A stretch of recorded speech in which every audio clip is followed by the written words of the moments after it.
The ancient communication array had not been used in over 3,000 years. Dust particles floated around the massive crystalline structure as Lyra pressed her translucent hand against its surface. Her people, the Altani, had built this device when they first reached the stars, back when they still believed the galaxy might hold other peaceful civilizations like themselves. Now, it represented their last hope. The Vorthak warships hung in orbit around their home world like metal vultures. Their dark hulls blocked out sections of the sky, casting permanent shadows over the crystal cities below. For 6 months, the biomechanical invaders had systematically destroyed everything the Altani had built over millennia. Art galleries turned to rubble. Libraries of crystalline memory cores shattered into worthless fragments. Entire populations relocated to work camps where they would spend their remaining lives mining resources for the Vorthak war machine. Lyra's fleet of 300 vessels had been reduced to 12. Her people, who had never raised a weapon in anger, were dying because they refused to learn how to kill. Even now, with extinction staring them in the face, the Altani Council debated whether violence was ever justified. Philosophy meant nothing to corpses, but Lyra could not say this aloud. She was their military commander only because someone needed the title, not because she had any idea how to fight a war. The communication array hummed to life as power flowed through circuits that had not carried electricity since before the current generation was born. Ancient symbols appeared on floating displays, text that Lyra had to translate from old Altani. Her ancestors had been more practical than her generation. They had built tools for communication with unknown species, preparing for contact that might not always be friendly. How right they had been. The message Lyra composed was simple. Desperation did not require complex language. She spoke into the recording device, her voice carrying across frequencies that would reach every corner of the galaxy. Any species advanced enough for space travel would eventually detect it. The physics of radio waves ensured that much. This is Commander Lyra of the Altani Collective. Our people face complete extinction at the hands of the Vorthak Empire. We have tried negotiation. We have offered relocation. We have even offered surrender. They respond only with death. To any civilization capable of military action, we offer our greatest treasures and all our accumulated knowledge in exchange. For aid. We ask not for conquest, but for protection. Our coordinates follow this message. She transmitted everything. Star charts, cultural databases, technological blueprints, artistic masterpieces converted to digital format.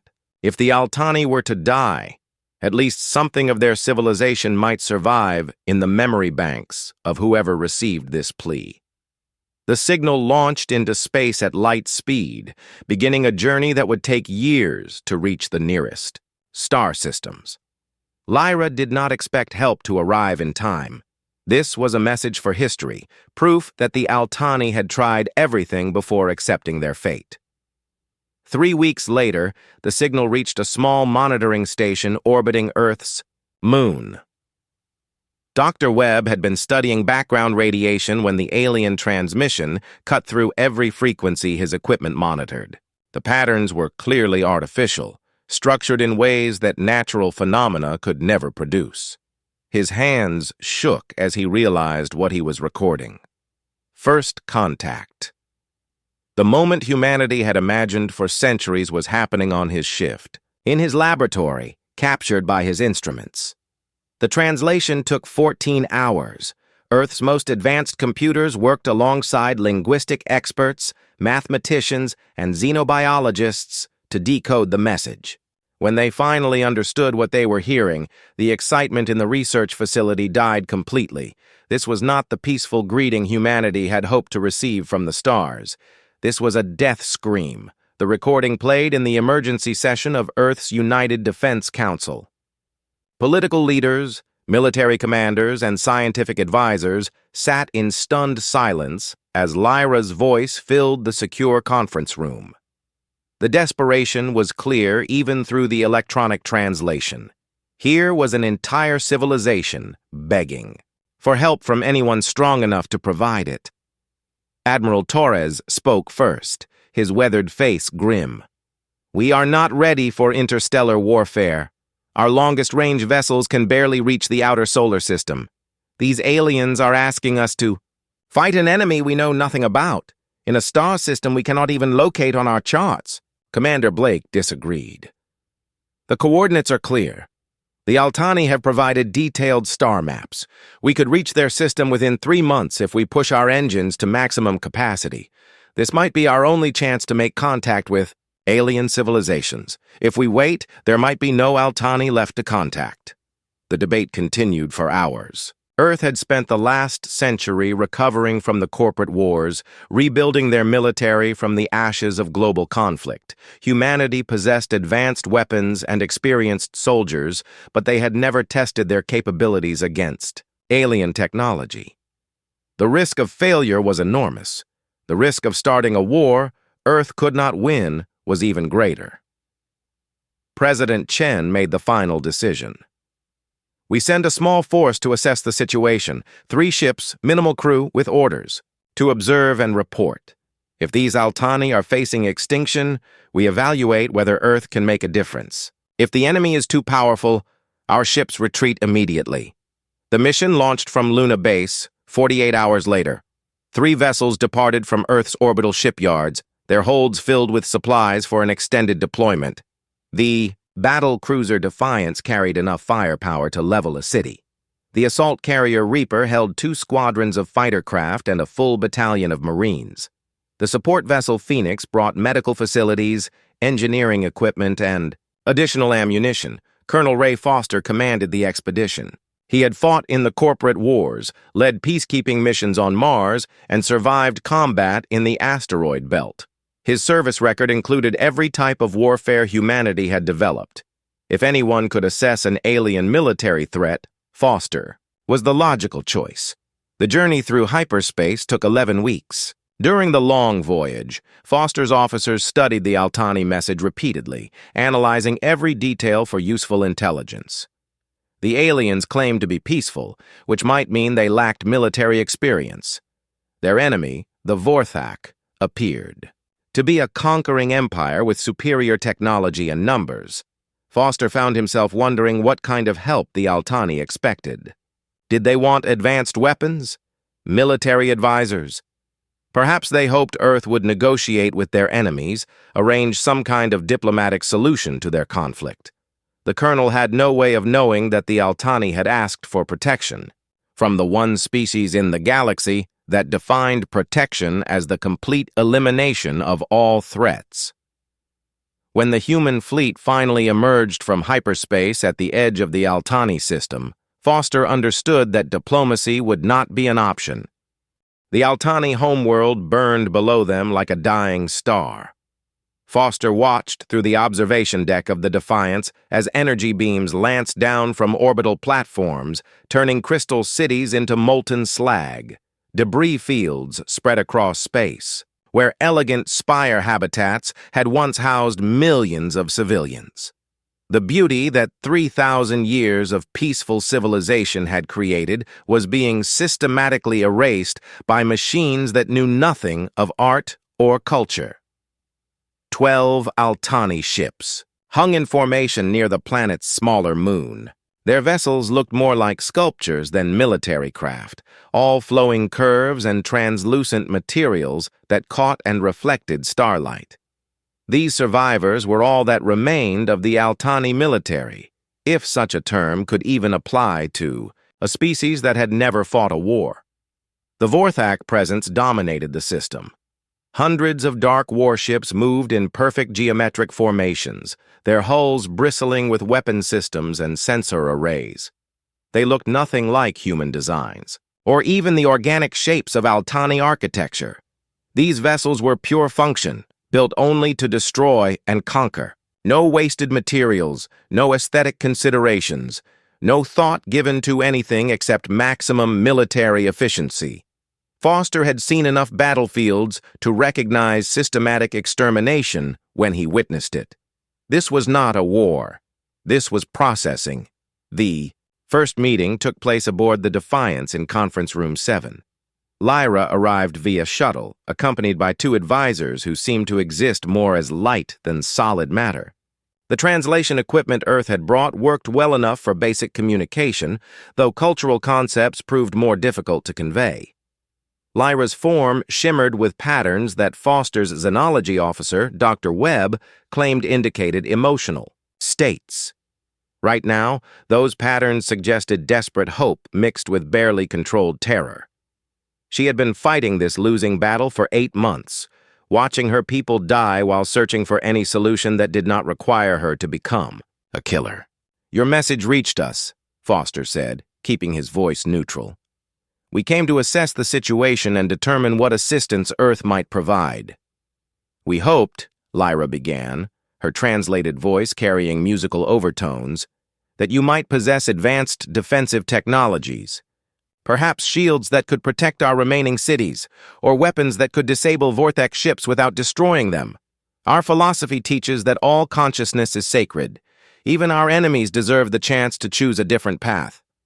Foster exchanged glances with Captain Davis of the Reaper and Commander Hayes of the Phoenix. Davis actually smiled, though he tried to hide it. Hayes just shook her head slowly, already understanding the fundamental disconnect they were facing. "Ma'am," Foster said carefully, "I think there might be some confusion about what kind of help humanity typically provides in military situations." Before Lyra could respond, proximity alarms began screaming throughout the ship. A Vorthak patrol had detected the human vessels and was moving to investigate. 6 enemy ships approached in a perfect wedge formation, their weapons already powering up for what they clearly expected to be an easy victory. Foster ordered his small fleet to combat stations. This would be humanity's introduction to galactic warfare, and first impressions mattered. The engagement needed to send a clear message about Earth's capabilities. The Vorthak ships opened fire first, launching energy beams that could have vaporized any Altani vessel instantly. Human point defense systems intercepted most of the incoming fire, while thick armor plating absorbed the impacts that got through. The enemy weapons were powerful but predictable, designed to overwhelm defenses through raw power rather than tactical innovation. Foster's response demonstrated the difference between human and galactic military thinking. Instead of engaging in a direct slugging match, the Earth ships spread out and began moving in seemingly random patterns.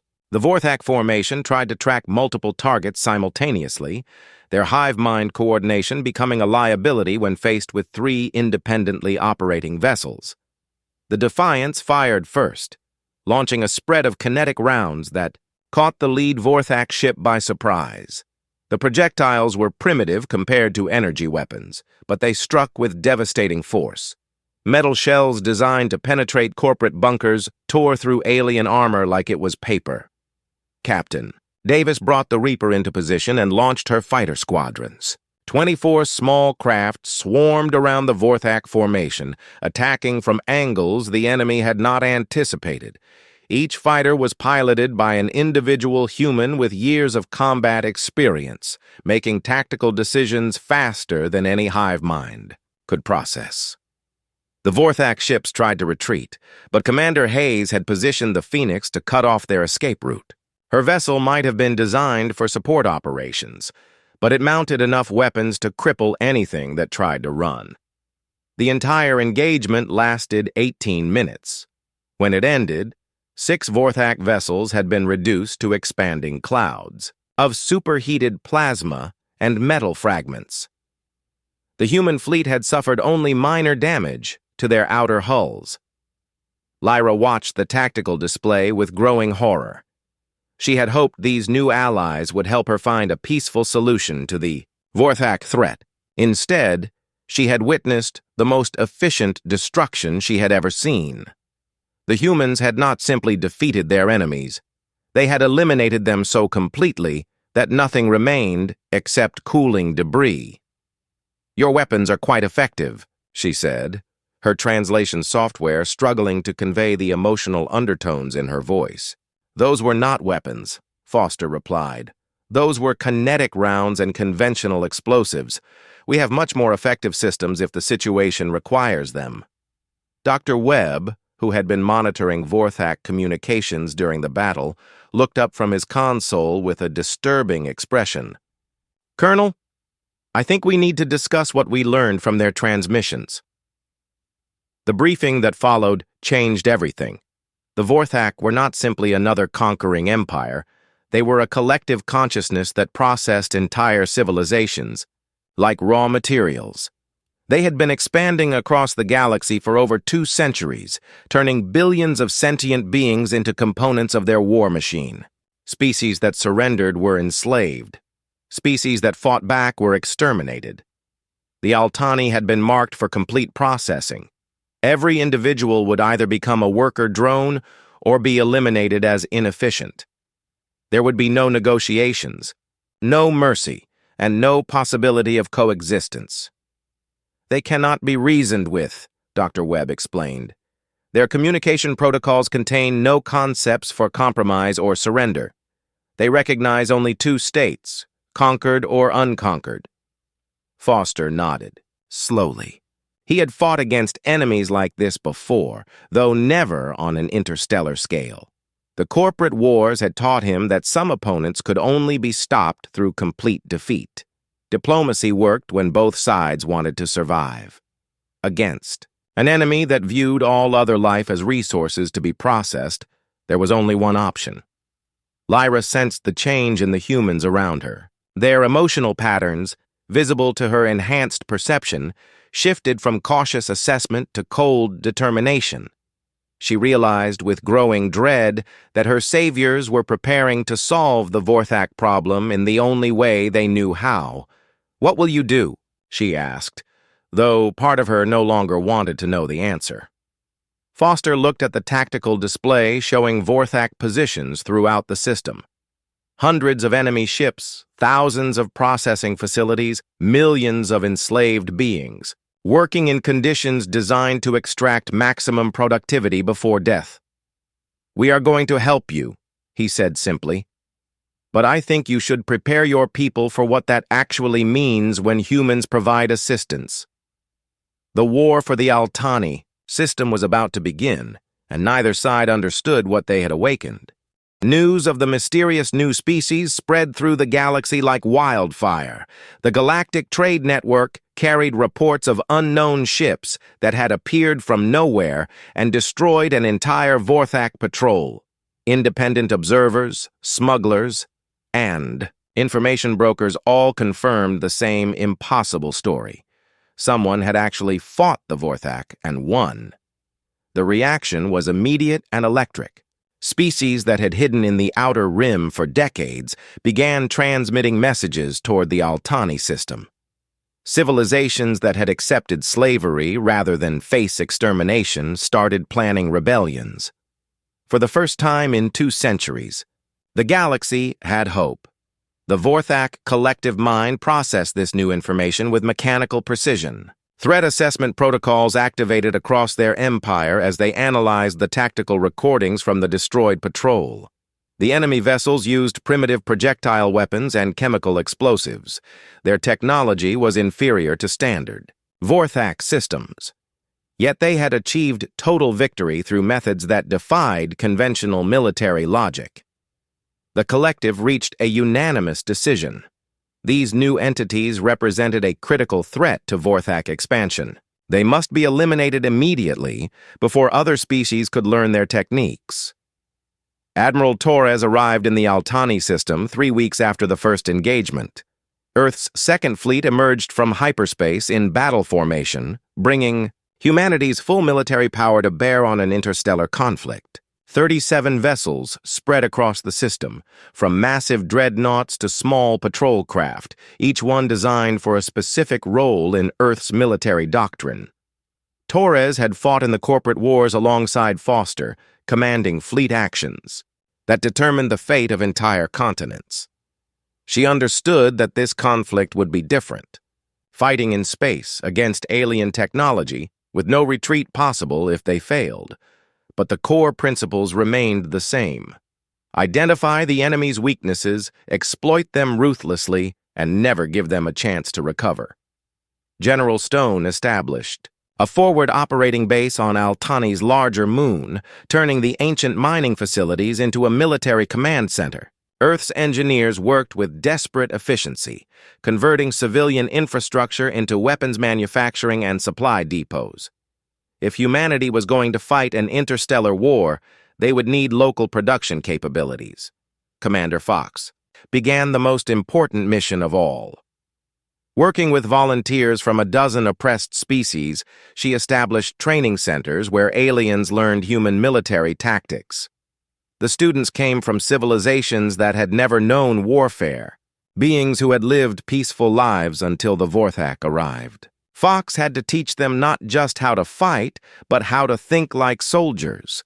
The lessons were harsh. Human warfare emphasized individual initiative, deception, and controlled violence. Concepts like flanking maneuvers, false retreats, and psychological operations were completely foreign to species that had evolved cooperation over competition. Many of the alien volunteers broke down during training, unable to accept that survival sometimes required becoming something they had never wanted to be. The Vorthak response came 6 months later. Their grand fleet emerged from hyperspace at the edge of the system, 1,000 ships arranged in perfect mathematical formations. This was the force that had conquered entire sectors, the mobile weapon that had brought order to chaotic civilizations across the galaxy. The collective mind was confident that superior numbers and firepower would overcome whatever tactical advantages these primitives possessed. The Battle of Altani Prime became a masterclass in asymmetric warfare. Admiral Torres divided her forces into small, independent units that operated without central coordination. Each battle group received broad objectives, but made their own tactical decisions, creating a level of unpredictability that the Vorthak hive mind could not process effectively. The Vorthak expected a direct engagement, ship-to-ship combat that would allow their superior firepower to decide the outcome.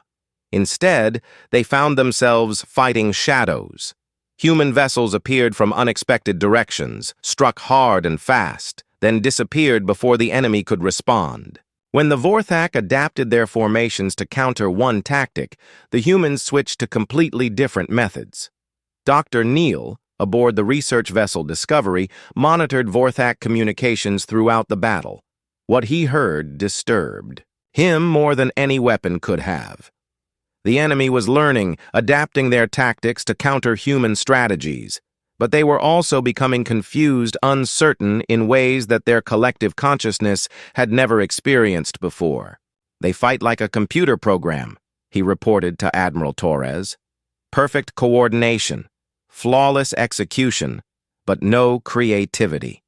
They cannot understand opponents who deliberately make tactically unsound decisions that somehow lead to victory." The humans introduced concepts that violated every principle of civilized warfare. They used captured Vorthak ships as suicide weapons, piloting them directly into enemy formations. They targeted supply lines and support vessels instead of engaging military targets. Most shocking of all, they employed psychological warfare against a hive mind that had never experienced doubt. Human transmissions flooded Vorthak communication frequencies with contradictory orders, false intelligence, and propaganda designed to create confusion within their collective consciousness. Individual Vorthak units began hesitating, unsure whether the orders they received came from their own command structure or from enemy deception. The battle lasted 4 days. When it ended, 3/4 of the Vorthak Grand Fleet had been destroyed. The survivors retreated in disorder, their perfect formations broken by an enemy that refused to follow the established rules of galactic warfare. Lyra watched the final engagement from the observation deck of an Altani refugee ship. Around her, the survivors of her people celebrated their salvation with crystalline chimes that rang across all frequencies. They had been saved. The Vorthak fleet was broken, their homeworld safe, their future secure. But Lyra felt no joy. She had seen how humans fought when their survival was threatened. They did not simply defeat their enemies. They destroyed them so completely that nothing remained to threaten them again. The Vorthak ships had not been disabled or captured. They had been annihilated, reduced to atoms scattered across space. "Is this how your people always fight?" She asked Foster, who had come to check on the alien survivors. Foster looked out at the debris field where 1,000 ships had died. His expression was calm, professional, showing no emotion at the scale of destruction they had caused. "This is how we fight when we need to win," he replied. "The Vorthak would not have shown mercy to your people. We cannot afford to show them any either." As reports of the battle spread across the galaxy, other species began reaching out to Earth, not seeking alliance based on shared values or mutual benefit, but offering submission based on fear. They had seen what happened when humans declared war, and none of them wanted to be on the receiving end of such complete destruction. The Altani had asked for protection from the stars. They had received salvation from the one species in the galaxy that treated war not as a failure of diplomacy, but as a problem to be solved permanently. The victory at Altani Prime was complete, but it was only the beginning. The execution took place at dawn, Earth Standard Time. Lyra arrived at the human military compound just as the firing squad was assembling. 23 Vorthak prisoners stood against a metal wall, their biomechanical forms showing no emotion as human soldiers raised their weapons. The aliens had surrendered after their transport was disabled, expecting to be processed as prisoners of war according to galactic conventions. They had not understood that humans did not follow galactic conventions. Lyra found Foster in his command tent, reviewing tactical reports from across Vorthak space. The scale of human military operations had expanded beyond anything she could have imagined. Earth's industrial capacity was being converted to war production, turning out weapons and ships faster than the Vorthak could replace their losses. "This is not what we asked for," she said, her crystalline form flickering with distress patterns that needed no translation. "We wanted protection from conquest, not genocide." Foster looked up from his reports. His face showed the weariness of a man who had been fighting for 8 months without pause, but his eyes remained hard. "Ma'am, there are no half measures in warfare. The Vorthak would not show mercy to your people if our positions were reversed. We cannot afford to show them any mercy either." "But they surrendered," Lyra protested. "They threw down their weapons and submitted to capture. Even our philosophy recognizes the right of enemies to seek redemption." "Your philosophy is why your people were dying when we arrived," Foster replied. "The Vorthak do not surrender in the way you understand the concept. They withdraw temporarily, regroup, and return with different tactics. Every prisoner we take is a potential saboteur, spy, or suicide weapon. We learned that lesson on Mars during the corporate wars." Outside, the sound of gunfire echoed across the compound. 23 shots fired in perfect synchronization. The Vorthak prisoners died before they could understand what was happening. Their collective consciousness registered the termination of 23 individual units, but the Vorthak mind could not process why the humans had killed enemies who no longer posed a threat. The human war machine operated with terrifying efficiency. Manufacturing vessels arrived from Earth's industrial centers, massive ships designed to convert raw materials into military hardware. They stripped asteroid belts and small planets, feeding their factories with metals and minerals that emerged as weapon systems, ammunition, and replacement parts. Captain Max commanded the Deep Strike Division, a force of specially modified vessels designed for long-range operations behind enemy lines.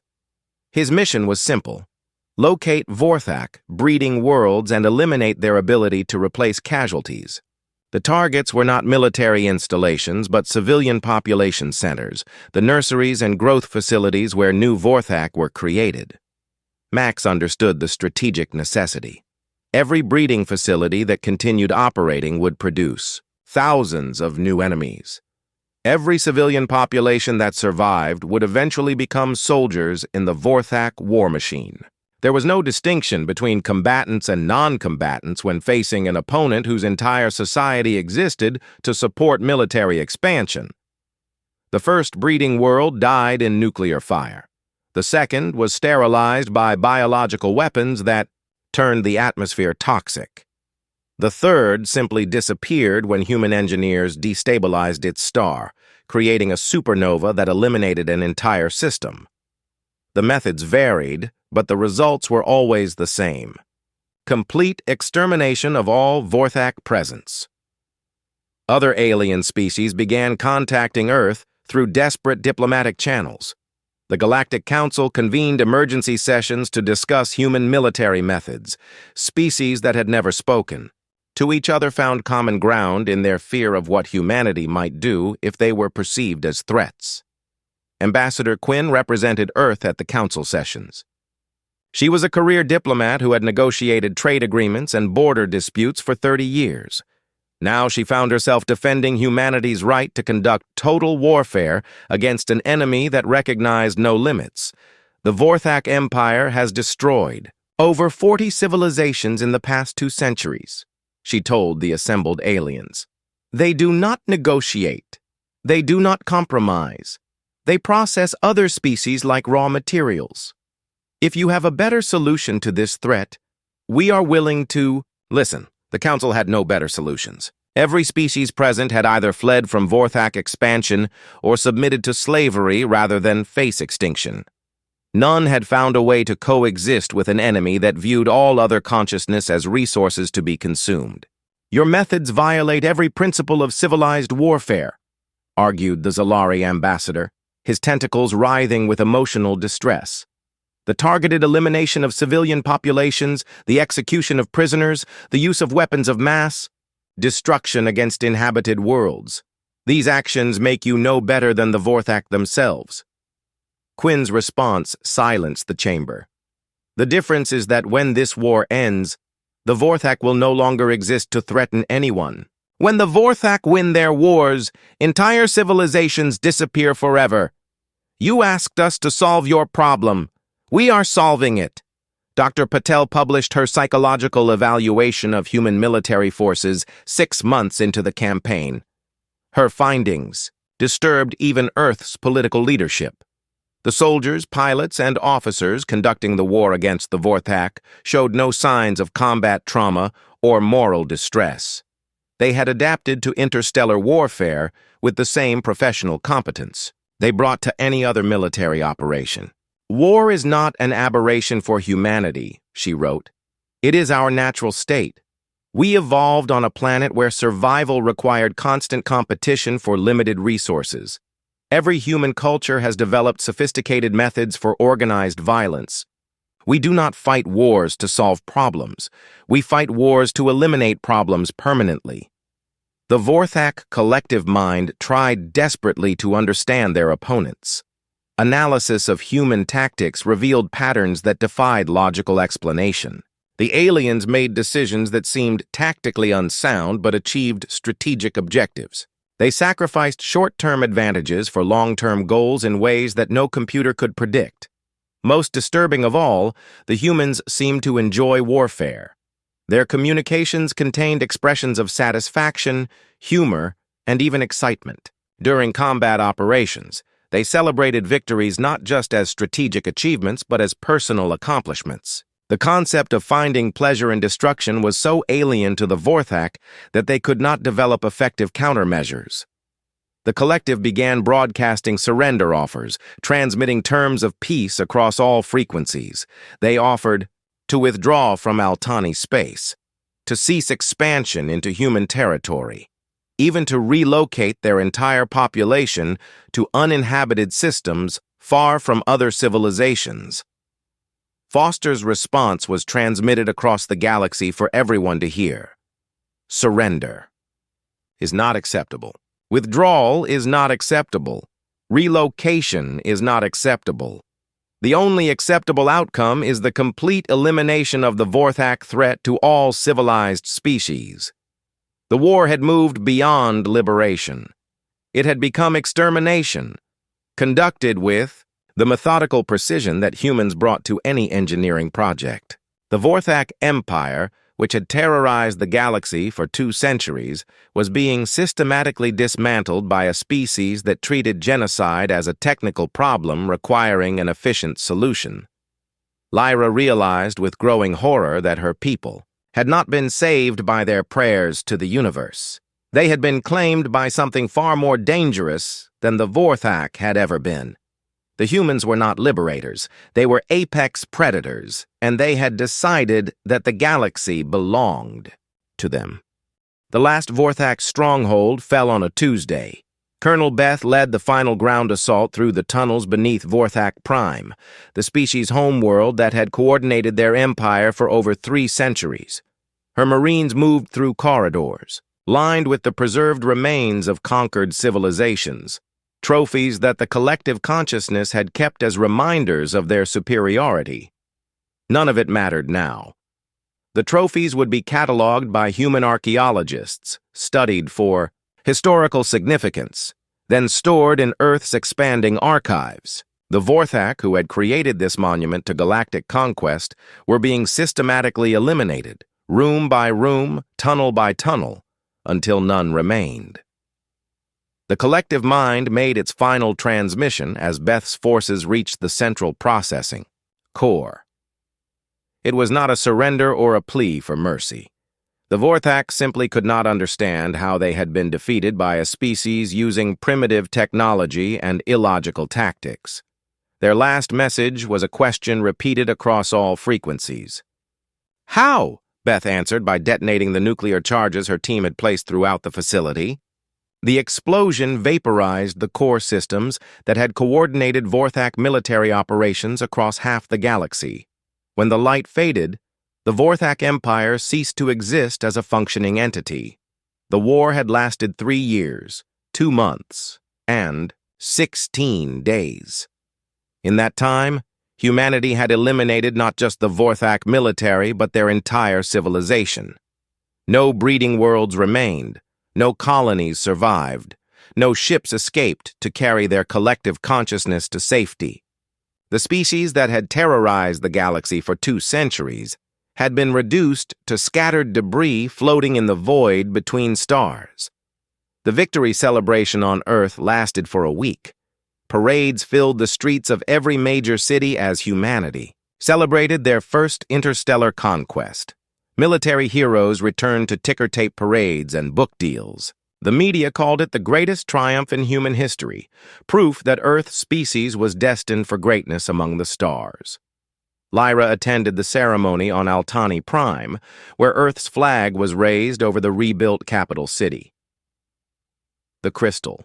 Spires had been reconstructed using human engineering techniques, making them stronger but somehow less beautiful than the originals.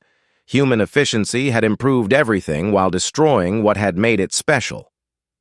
Commander Hayes found her at the memorial to Altani civilians killed during the Vorthak occupation.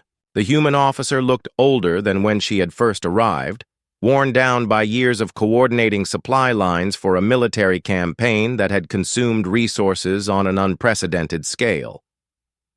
12 billion Vorthak, Hayes said quietly. That is what our final casualty estimates show.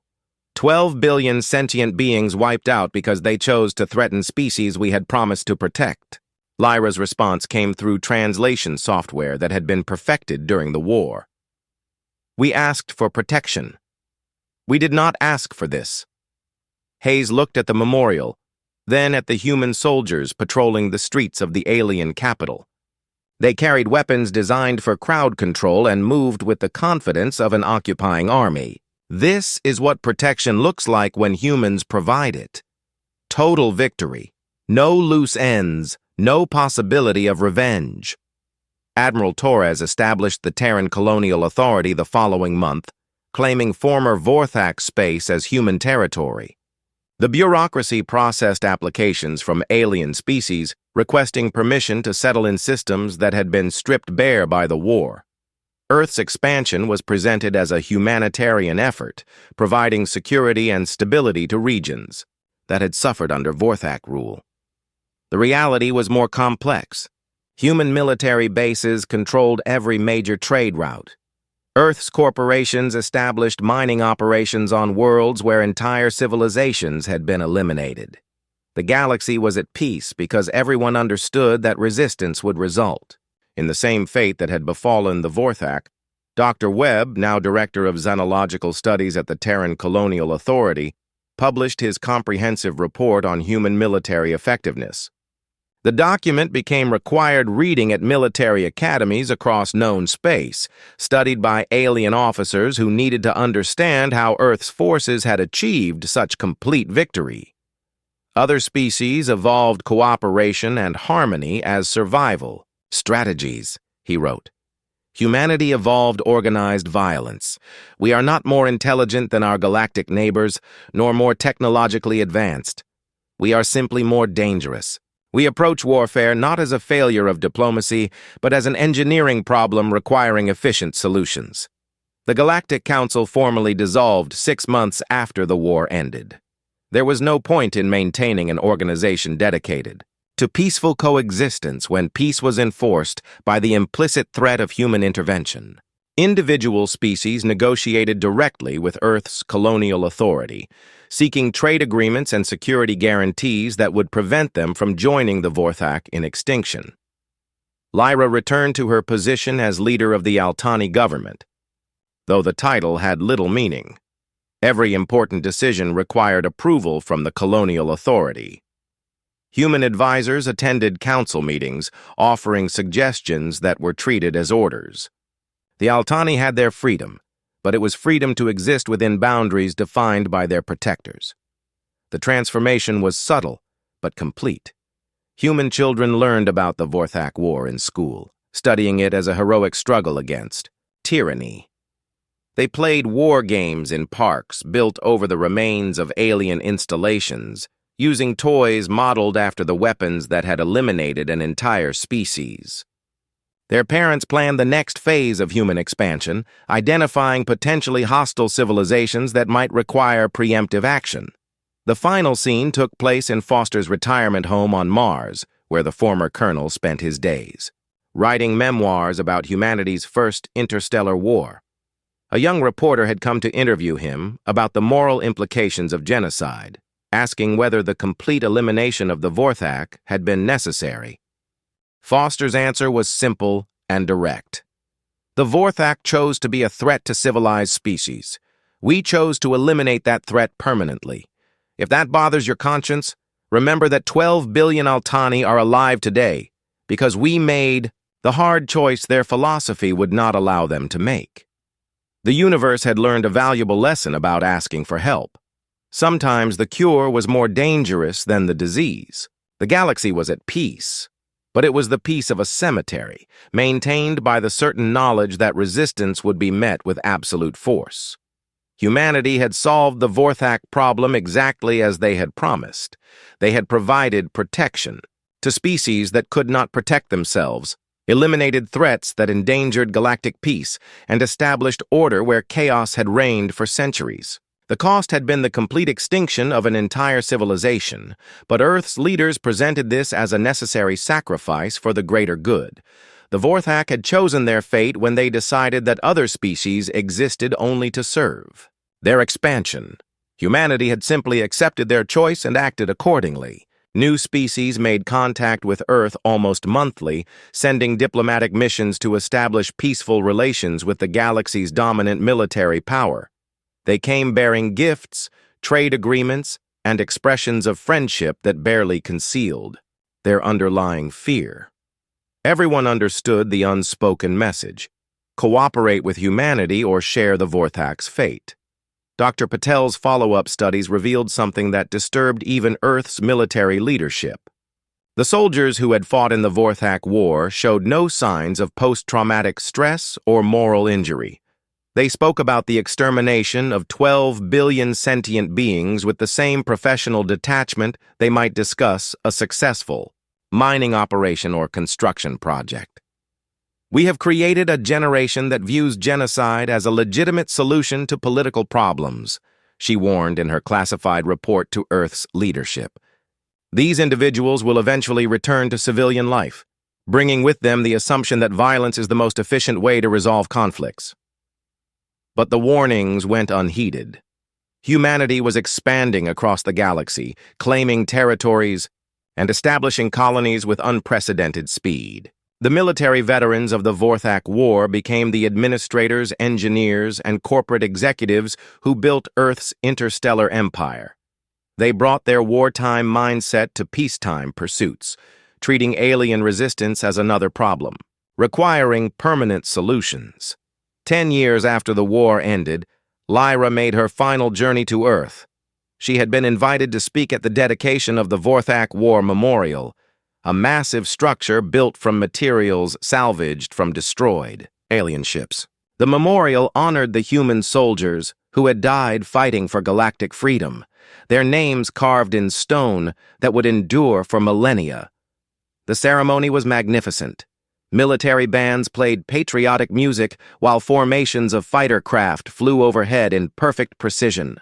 Political leaders gave speeches about humanity's destiny among the stars and their responsibility to protect lesser civilizations from themselves. Children released balloons into the sky, each one representing a human life lost in service to galactic peace. Nowhere in the ceremony was there any mention of the 12 billion Vorthok who had died.